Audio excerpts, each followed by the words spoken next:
Hello.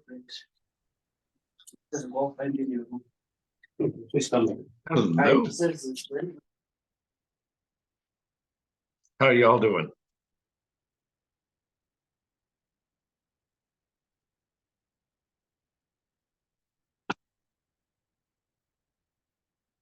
Great to see everybody connecting.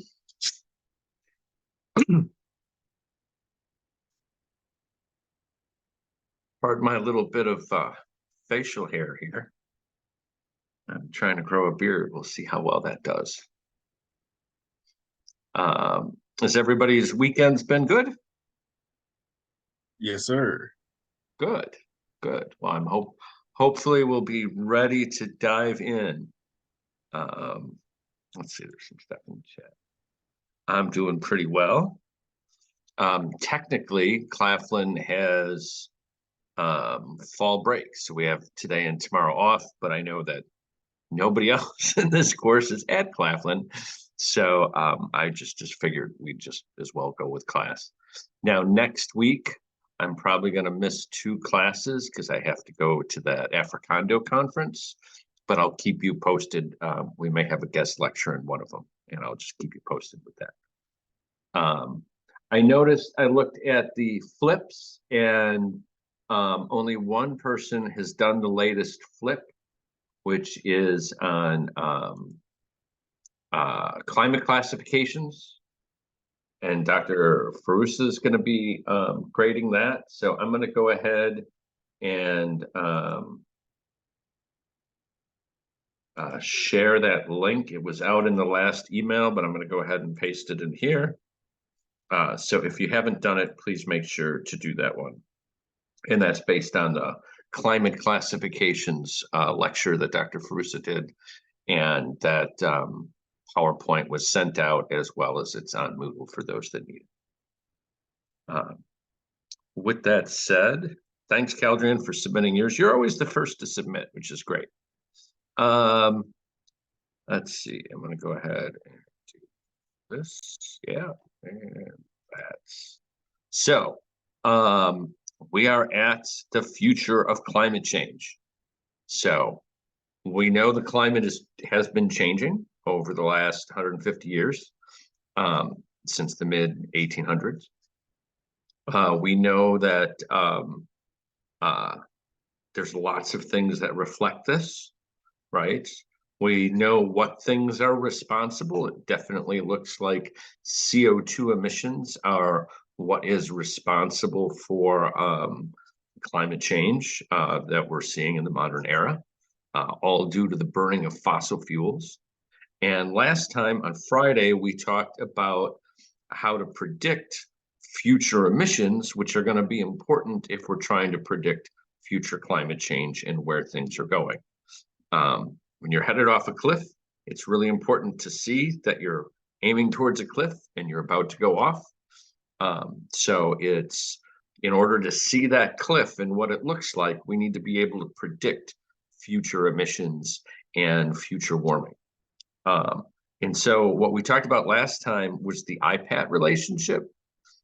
So it's talking about the intensity of emissions or the impact of emissions. That's what the I is. And P stands for population, A stands for affluence, and T stands for technology. And we talked about how all those can play a role in predicting future emissions. Certainly the number of people is going to affect how much CO2 we emit as a world, because people use stuff, they use goods and services, and all those goods and services use up energy, right? So whether it's powering an iPhone, turning on a light bulb, driving a car down a road,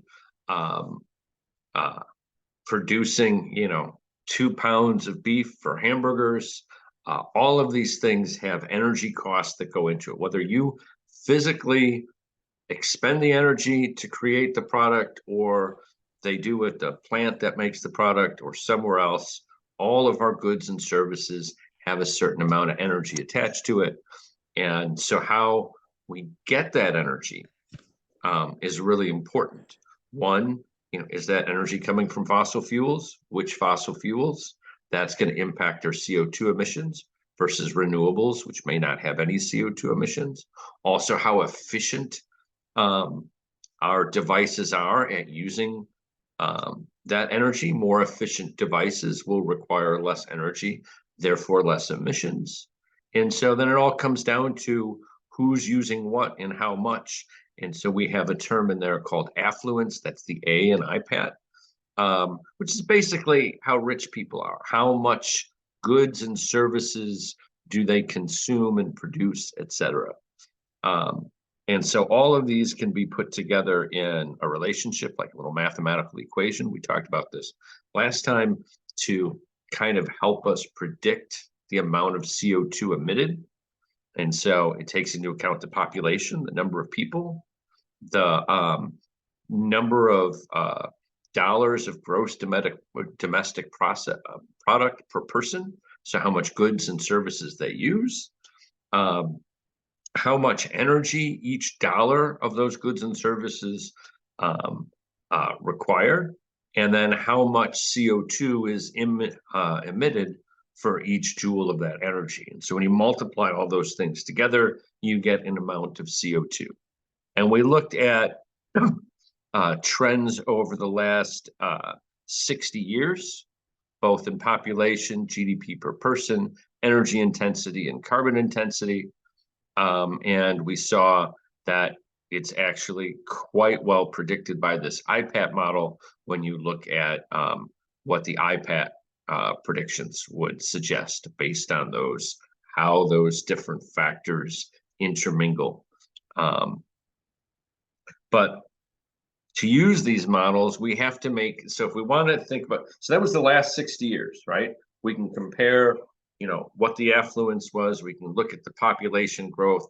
We can look at energy intensity, and we can combine all those things and say, yeah, this IPAT relation works. Okay. But the purpose of it is to be able to predict the future, right? And so we have to start making some guesses about population, affluence, energy intensity, and carbon intensity, how all these things kind of fit together. And so we have to make guesses about our future choices. So what the IPCC did, and what a lot of climate scientists do, is they come up with some scenarios, some storylines that talk about what are the possible worlds that we could live in, what are the possible choices that we could make, and if we make those choices, what does our climate look like afterwards, right?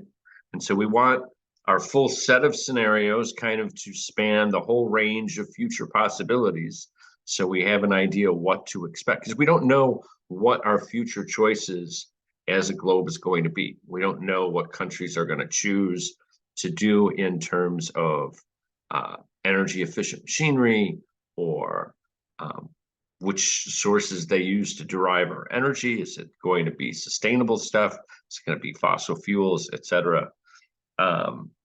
And so the idea behind these emission scenarios is we're trying to cover the whole gamut of kind of different choices. But that's not to say you just throw in random numbers for everything. The scenarios have to be kind of internally consistent with things that we already know, relationships between various factors that we already know exist. So for example, studies have shown that women have fewer children as the society gets richer.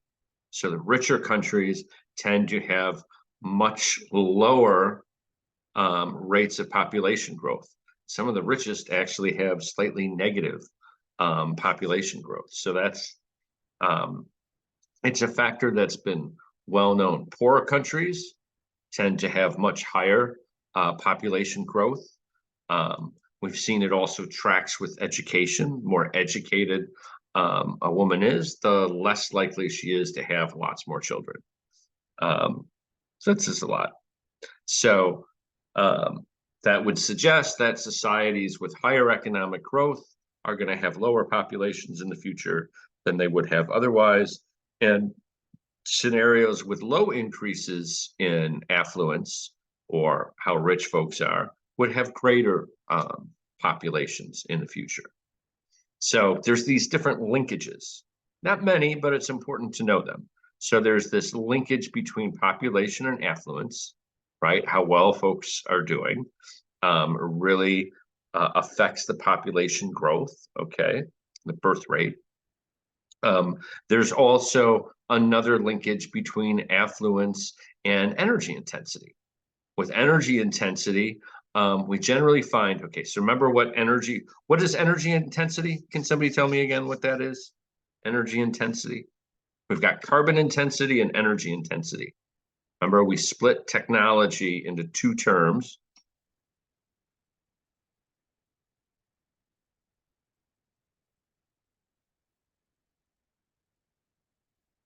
Desire, you want to chime in here?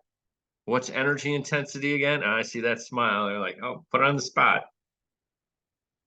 I would do it to everybody, though, not just you.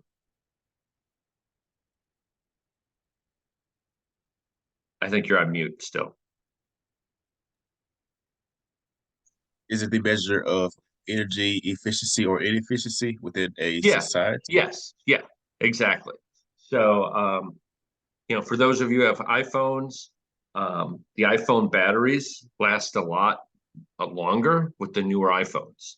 The older iPhones, batteries didn't last nearly as long. Same thing with laptops. Batteries last longer than they used to. That's because as time goes on, we make more efficient technologies, but who can afford them, right? A new iPhone comes out, it's $1,000 or more. Not everybody can afford that, right? But as affluence increases, you can afford the new technologies that have lower energy intensity, that are more efficient, et cetera. So the adoption of these new technologies requires a certain level of affluence for the entire population to adopt it, right? So we're not just talking about one person; we're talking about a whole citizenry of a country. And so the more affluent they are, the more they can benefit from these new technologies as things get more energy efficient, et cetera. So there's that linkage. Another So that would mean that we would expect that energy intensity would decrease only if the affluence increases, right? If affluence stays the same, you're not going to really see a big change in energy intensity because folks won't be able to, not a lot more people will be able to afford these new technologies. So carbon intensity works the same way. Now, carbon intensity, that gets at where we get our energy from. Are we talking renewable sources? Are we talking nuclear? Are we talking wind farms or solar? And again, the adoption of these new technologies requires a certain level of affluence to adapt it throughout the population. Not everybody can afford to have solar panels on their house, right? More affluent folks are, the more able they are to take advantage of these new technologies. Poorer countries tend to rely more on coal and gas than richer countries. Richer countries tend to have more in the area of nuclear power, as well as building these big new technologies, solar farms and wind farms. So one would expect carbon intensity would decrease only if the affluence increases, right? You got to have a richer country to adopt some of these newer, more sustainable forms of energy. And so bear in mind these linkages, that these were used to help create these different scenarios of what the future might bring. And so we call these scenarios the shared socioeconomic pathways, or SSPs. These are used in the IPCC report. And each one is a prediction about how emissions may evolve over the next 100 years, okay? So each one's got a little story that's saying this is happening, we're making these choices, et cetera. And so they've tried to pick 5 different scenarios that can kind of span the whole set of possibilities about what the future could be like. Okay. And so they created 5 of them. They're called SSP1, SSP2, SSP3, not very creative names. But so these are the shared socioeconomic pathways, 1 through 5 scenarios, and each one has its own storyline underlining that scenario. And so I'm going to go ahead and put up a graphic from IPCC. Here's 4 of the SSP predictions. SSP4 isn't really talked about that much. I don't have as much data on that, so I'm not going to really talk about that, but I'll do 1 through 5. And so you have different scenarios here. And in this case, we're talking about predictions of emissions. So these are using our IPAT relationships, because remember, those predict the amount of CO2 emitted. Okay. And so we're going to go through each one of these scenarios, starting with the first one. So the first one is SSP1. Okay. That's this blue line over here. And this storyline focuses mostly on sustainability inequality. We close the wealth gap. So the distance between the rich and poor aren't as much. That means affluence is coming up. We're looking to utilize more sustainable technologies. We're trying very hard to switch to non-fossil fuels wherever we can, switch towards renewable energy, and our energy efficiency improves, and our affluence is improving enough that we can take advantage of the improvements in energy efficiency and renewable energy. Likewise, since affluence is increasing because the wealth gap is closing, that means the population growth is going to start to slow down. So there's going to be, out of all the scenarios, this is the scenario that ends up with the lowest population at whatever period of time we're talking about, because the affluence has gone up because we've closed that wealth gap. Okay. And in this particular scenario, emissions kind of peak around today, and then we get really serious about things and start moving over to sustainable energies and see that our emissions start coming down. In fact, after 2075, according to this model, some of our emissions actually go negative, meaning we're pulling more carbon out of the atmosphere than we are putting into it. Great. Best case scenario is what we're talking about here. That assumes everybody wakes up and everybody does what's right. Not sure how believable you think that might be, but at least this gives us a line to see what the emissions might be. So keep that in mind for later, okay? Because then we're going to talk about, well, based on these emissions, what temperatures are we going to get, right? The second scenario, SSP2, is what we call the middle of the road scenario, okay? It's based on all the same social, economic, and technological trends that we've seen over the last 60 years.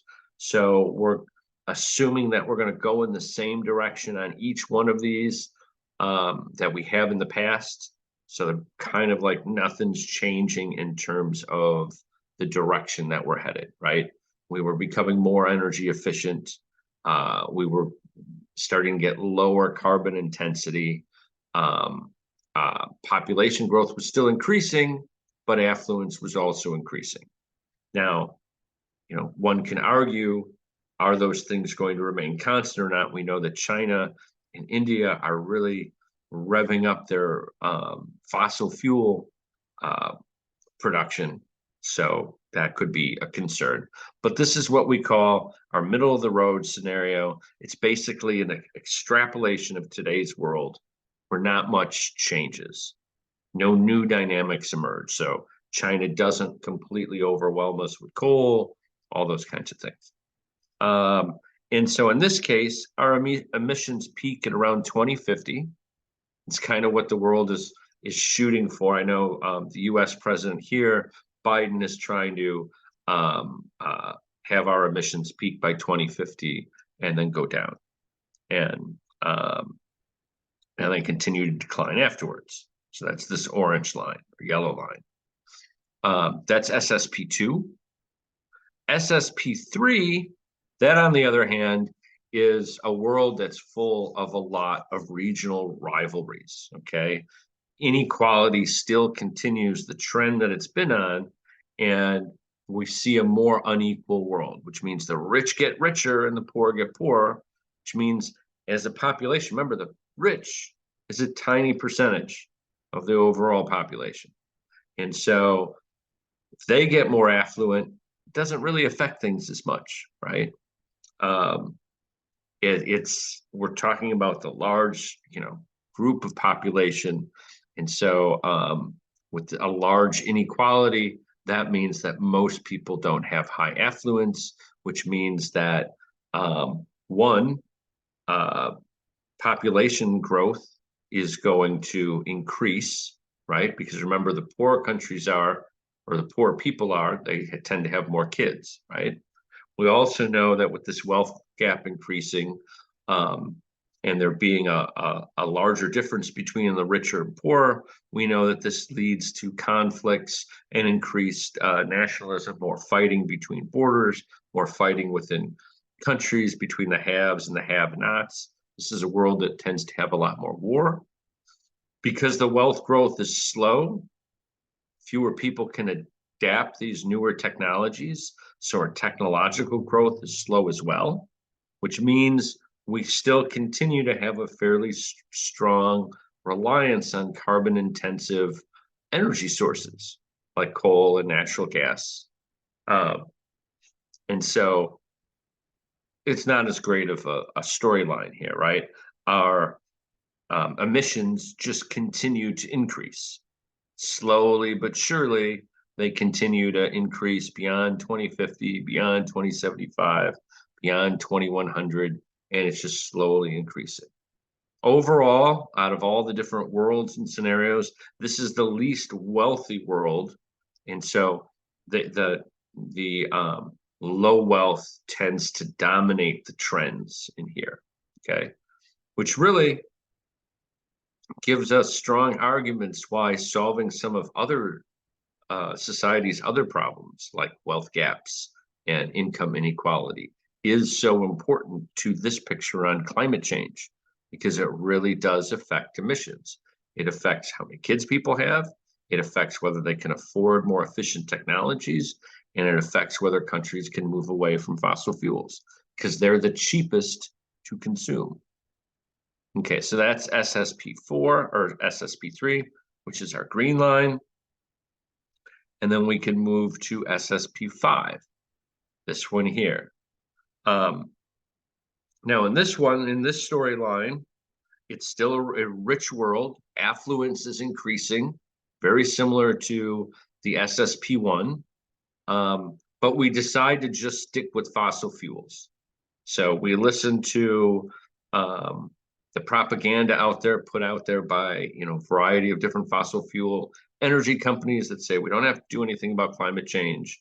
They push away any kind of drive towards moving towards solar or renewables because they have an iron grip kind of on our political situation. Since it's a rich world, the population growth slows. So this isn't a high population world. But that's offset by the carbon intensity for all the goods and services, right? Remember, it's a rich world, so people use more stuff, but now that stuff uses more energy, and that energy is not all that environmentally friendly, right? It's carbon intensive. This leads to our highest emission rates. We can afford more things. Yeah, the efficiency will increase of the things that we get, but we're still getting all of our energy from these carbon intensive sources. And so we keep pushing out those CO2 emissions. And so out of all of the different scenarios, SSP5 has the highest emission rates, leading to, at its peak around 2075, or by the end of the century, about 126 gigatons of carbon dioxide being released into the atmosphere every year. That's a lot. That's a lot. So that's SSP5. So altogether, SSPs 1 through 5 kind of represents a span of different possible future worlds, right? I should point out that there's a number after this dash, and that actually refers to the radiative forcing. So for SSP1-26, that this radiative forcing from this scenario is 2.6 watts per meter squared. And then for SSP3-70, that would be 7.0 watts per meter squared in radiative forcing, just so you get an idea of, what that radiative, remember we went over radiative forcing earlier, of what that ends up being with each of these scenarios. Any questions about the SSP 1s through 5, the different scenarios? They're covered more in depth in the book, so I definitely suggest reading through in, this is chapter 8, so please read through that. Again, they're just guesses, but they take into account the linkages that we know exist between some of these factors, and then it's using that IPAT relationship to kind of make these predictions. And we've seen in the past how the IPAT stuff kind of modeled pretty well the last 60 years, right? So here are our scenarios. Now, again, these are emission scenarios. They haven't said anything about climate yet. So now we're going to need to look at the climate. And to do that, you need to take these emission scenarios and run them through carbon cycle models, right? Got to figure out how much carbon dioxide's going to be removed from the atmosphere by dissolving into the mixed layer of the ocean, for example, or how much CO2 is going to be pulled out of the atmosphere by the land biosphere and photosynthesis. All of those different little relationships we have. Chemical weathering, that's putting CO2 into the rock layer. We know that's really slow.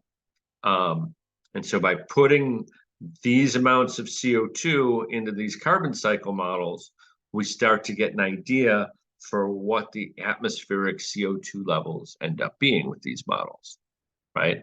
Because remember, these models are telling you how many gigatons of CO2 per year in each one of these years the world is generating, right? And so we can keep track of that, add those together, and it tells us total amount of CO2 being added. And here's our CO2 levels by SSP.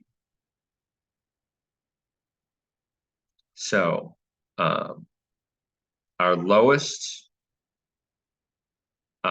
atmospheric CO2 levels are reached with SSP1, right?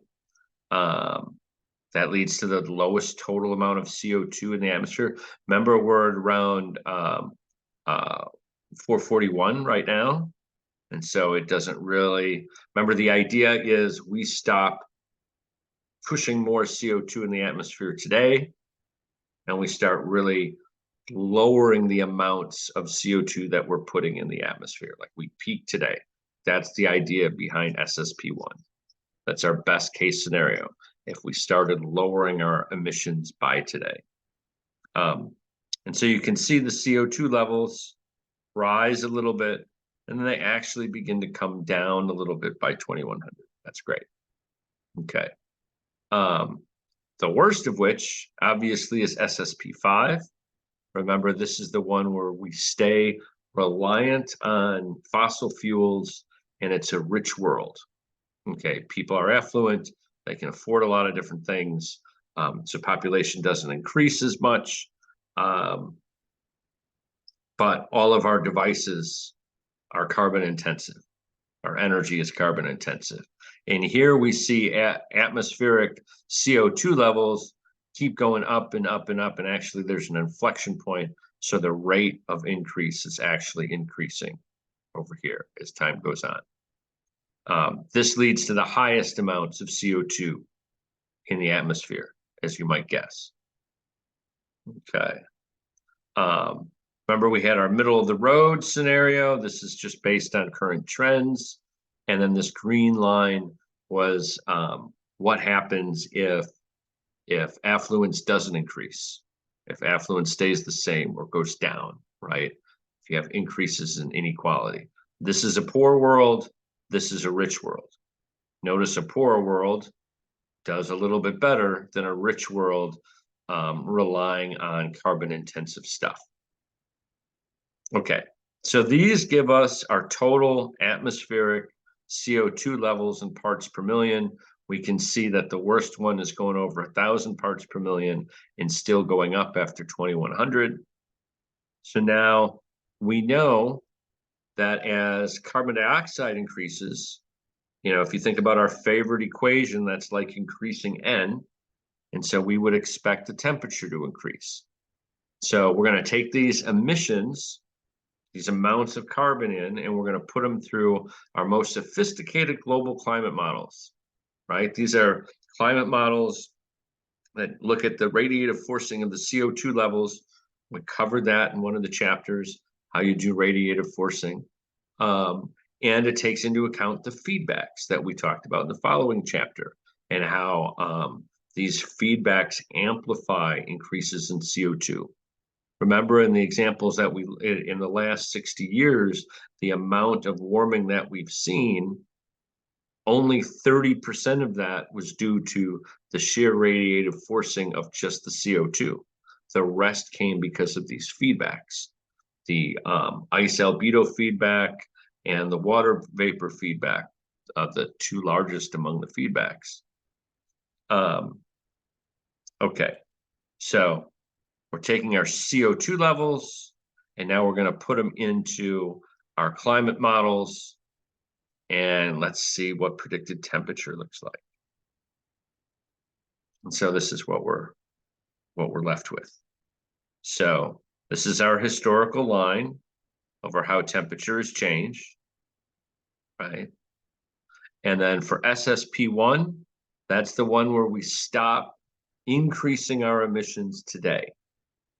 And each year afterwards, our emissions get less and less and less. Remember, we're at 2023 over here. And so,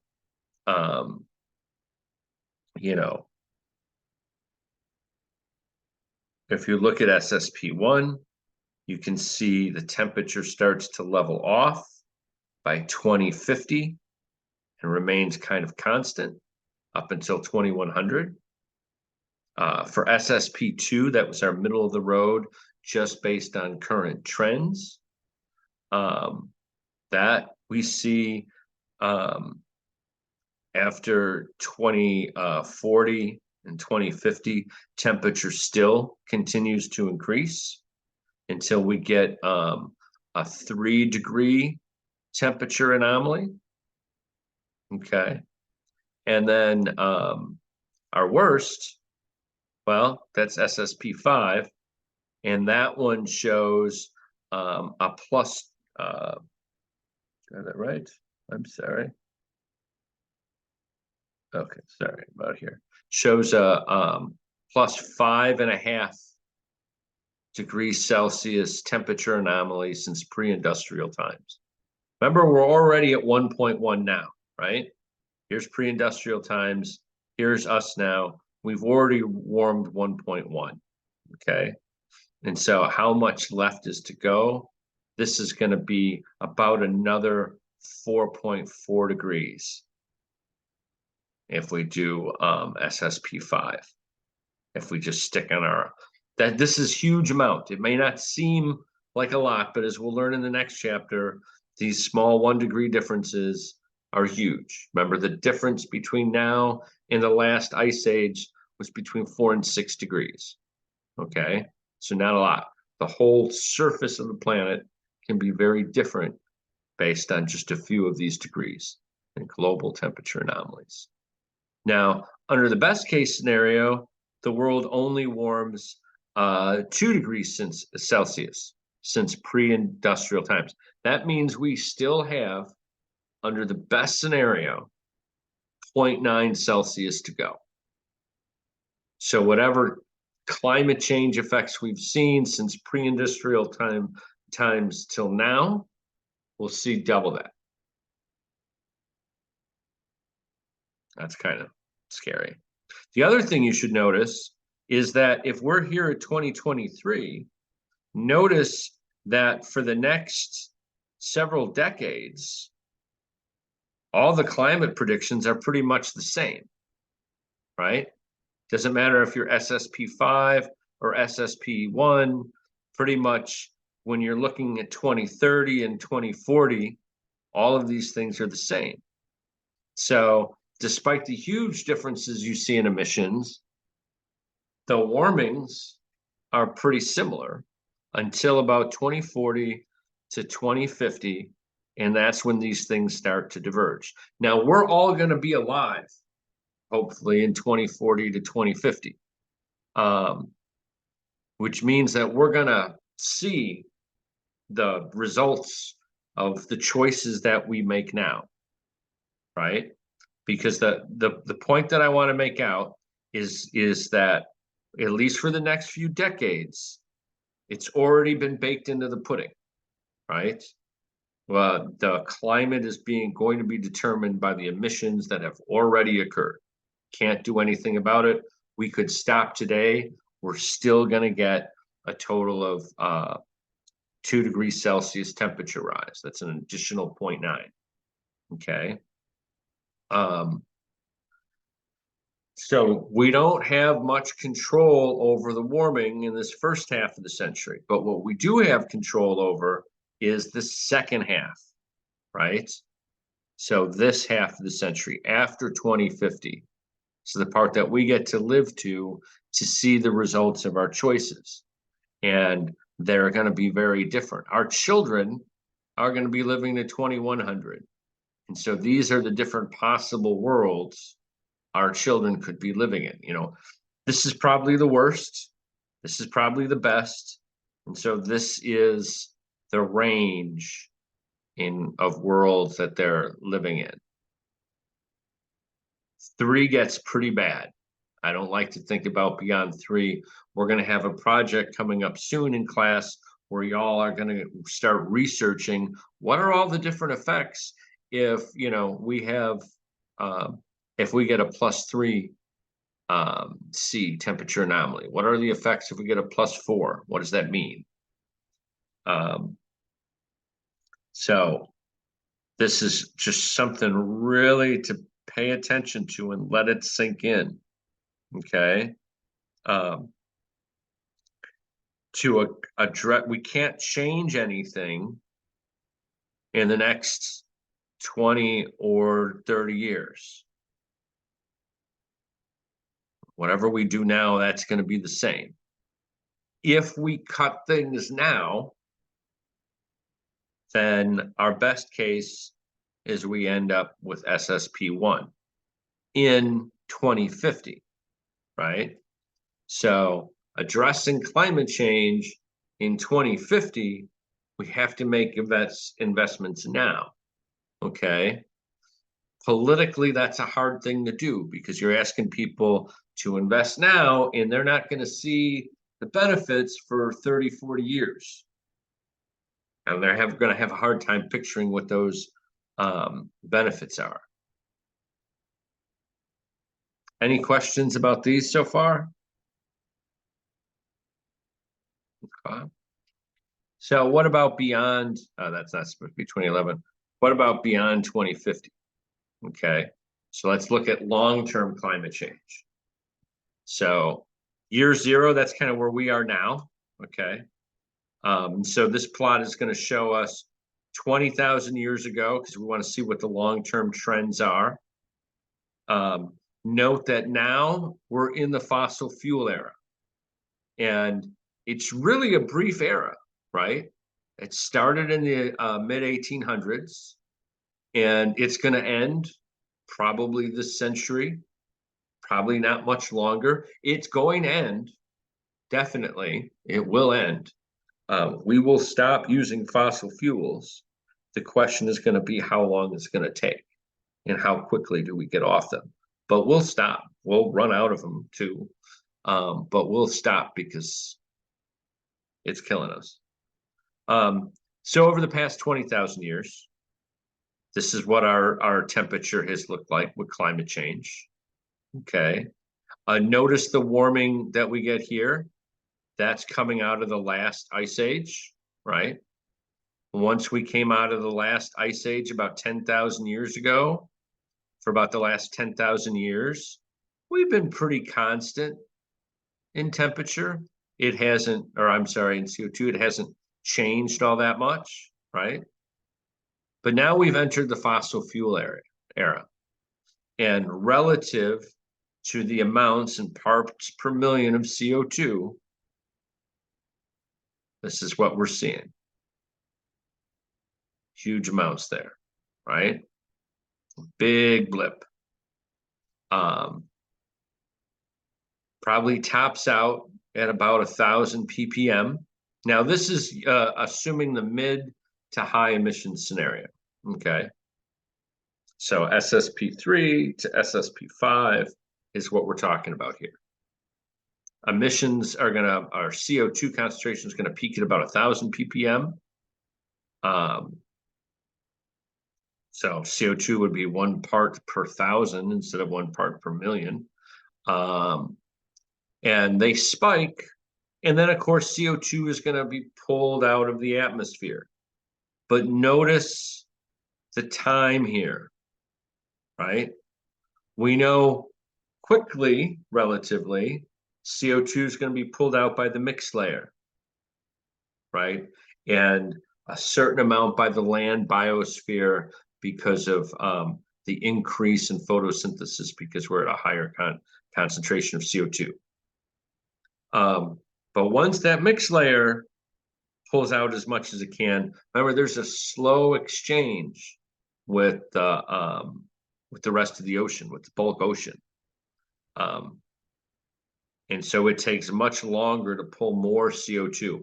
And so 10,000 years from now, under the mid to high scenarios, we're at 600 ppm. So well above today's levels, 10,000 years in the future.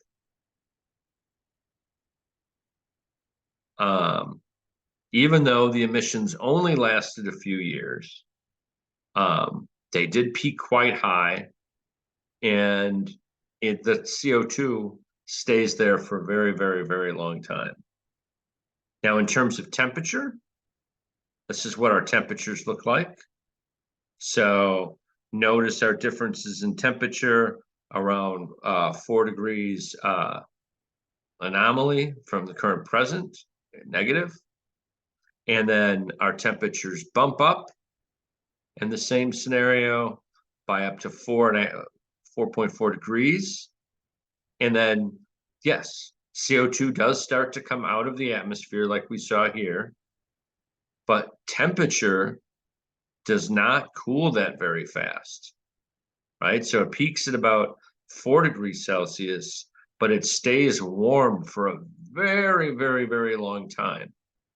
And after 10,000 years, it's only cooled off by about 1 degree Celsius. So still 4 more degrees warmer than it is right now, which is bad. And why is it so slow? Remember, the CO2 takes a long time to get out of the atmosphere, most of it. And with the oceans, remember the bulk oceans, they store an enormous amount of heat. So once they warm up, it takes them a long time to cool off. And so temperature is going to stay warm for a very, very, very long time. And lastly, you might ask, how accurate are these models? Here's the predictions from 1990. So when IPCC met in 1990, this is before we got really good better with climate science. They had several different models. They averaged them together. That's the dark line. But they also had, you could see what the ranges are. This is the high range, this is the low range in their models. And they did this in 1990. So if you look at what their predictions were for anything after 1990, well, now it's kind of like a scorecard. How well are they doing, right? And so if you look out to 2020, right now we're at about 1.1 degrees Celsius temperature anomaly. And so that fits in the high range of some of those climate models. This is just going out to, if you look at our average, this is at 0.9, the average of the models. So it's not off by very much. And this is what they predicted in 1990. That was 30 years ago.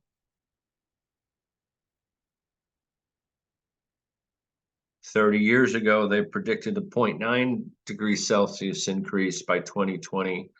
And by 2020, we probably had about a 1 degree. So they were off by about a 10th, which is a lot, but still.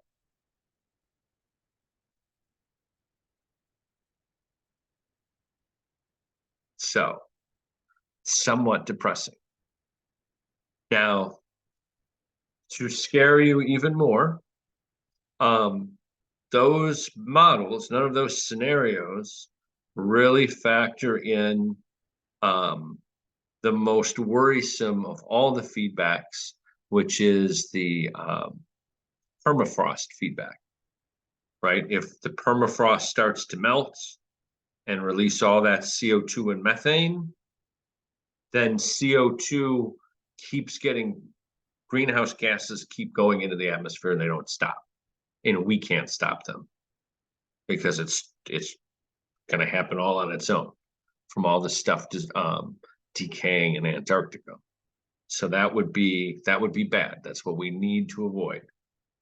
So it seems kind of scary. So that's the one feedback that these models really haven't incorporated because it just, we don't know what the threshold is, like how much the temperature has to warm before we start getting runaway melting and, that increase in CO2 from that feedback.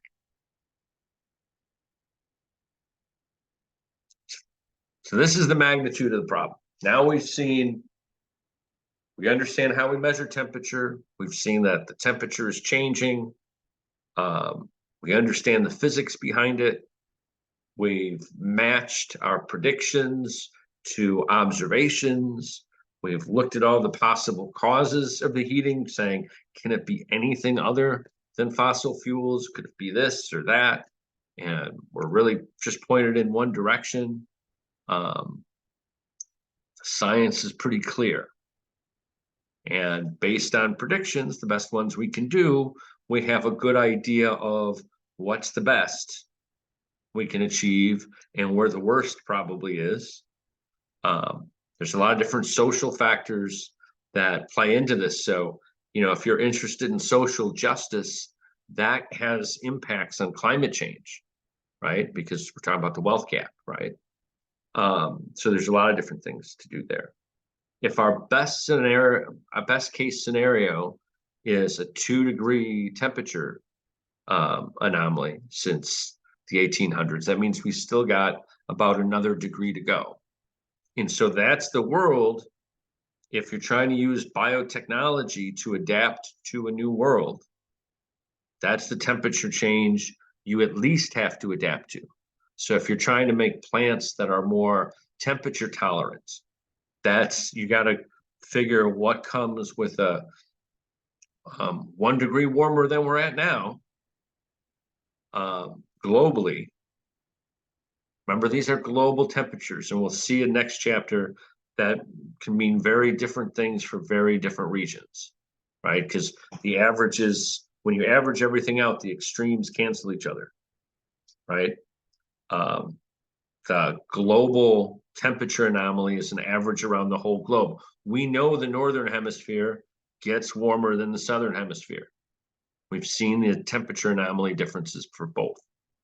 So at least this now gives you a threshold for any kind of projects that we come up with.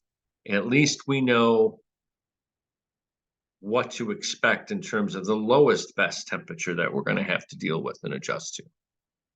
You know, what does it mean to have a total anomaly of 2 degrees? What does that really look like? And, you know, if that's what we achieve, great, but we still have to adapt to it.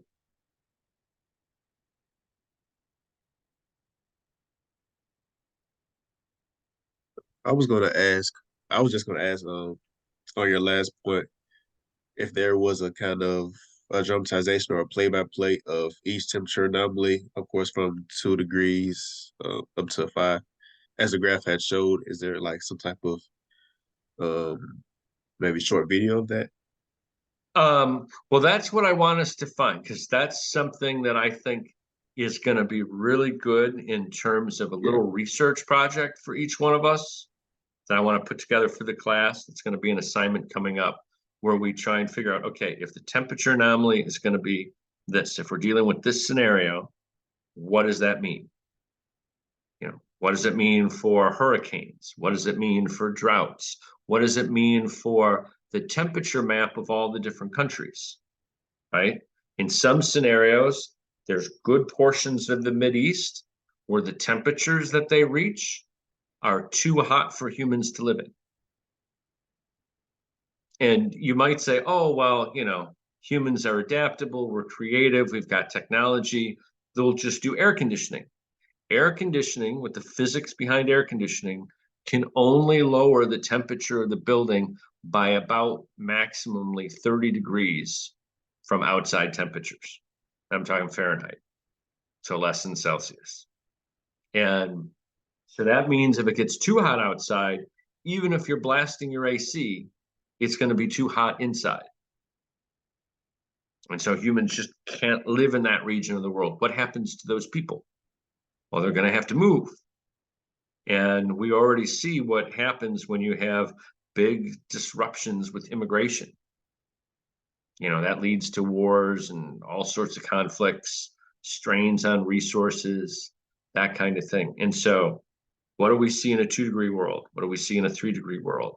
What do we see in a 4? They're very different. And you're right to ask, well, what do those look like?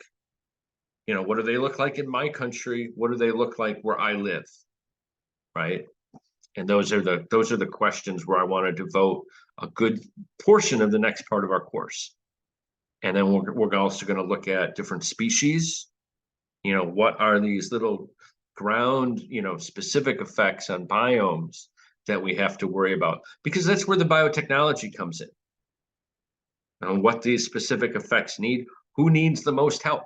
Do we need to help the coral reefs the most? You know, what do we need to worry about the most?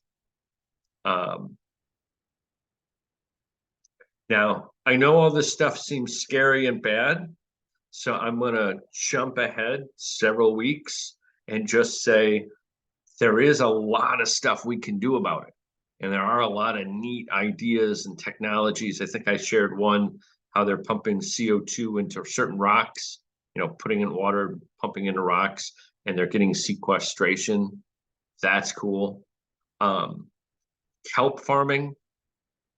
Kelp grows several feet a day. And, you know, there's these ideas of having huge kelp farms to remove some of the CO2 from our oceans in the mixed layer faster. So there's a lot of cool things that we can use biotech to do that could have significant impacts. We just got to get off the coal train for sure.